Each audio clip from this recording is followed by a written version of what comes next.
Mon âme languit après toi, mon Dieu, et te cherche avec des larmes. Psaume 41. La première année de ma vie au monastère, mon âme connut le Seigneur dans le Saint-Esprit. Le Seigneur nous aime infiniment. Il me le révéla dans le Saint-Esprit qu'il me donna. Par sa seule miséricorde, je suis vieux et me prépare à la mort, et j'écris la vérité. J'écris pour le bien des hommes. L'Esprit du Christ désire le salut de tous, désire que tous connaissent Dieu. Il a donné le paradis aux larrons.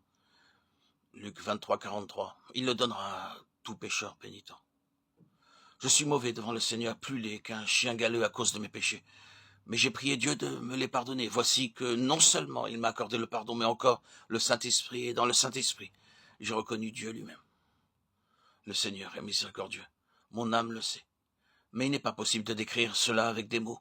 Il est infiniment doux et humble, et si l'âme le voit, elle se transforme en lui, devient tout amour pour le prochain. Elle devient elle-même douce et humble. Mais si l'homme perd la grâce, il pleurera comme Adam quand celui-ci fut chassé du paradis. Genèse 3, 23.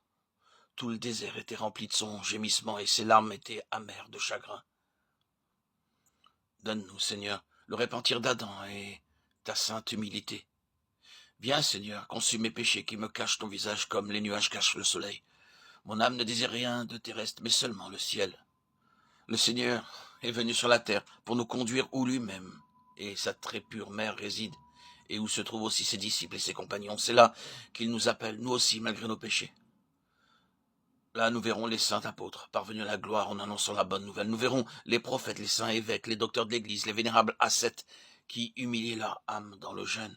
Là sont glorifiés les fous pour le Christ, parce qu'ils ont vaincu le monde et eux-mêmes.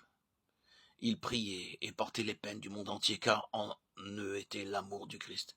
Et l'amour ne souffre pas qu'une seule âme se perde.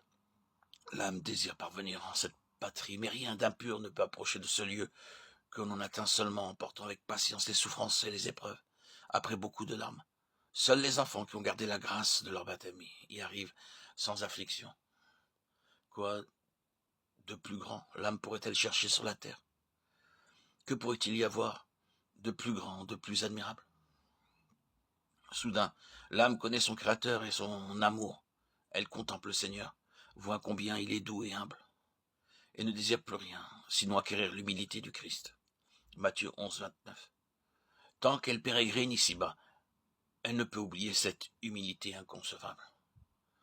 Ô miséricordieux, donne ta grâce à tous les peuples de la terre afin qu'ils te connaissent, parce que sans ton esprit, l'homme ne peut te connaître, ni comprendre ton amour. Répands en nous, Seigneur, ton Esprit Saint, puisque toi et tout ce qui est tien ne peut être connu que par cet esprit que tu as donné tout d'abord à Adam, et puis aux saints prophètes et aux chrétiens.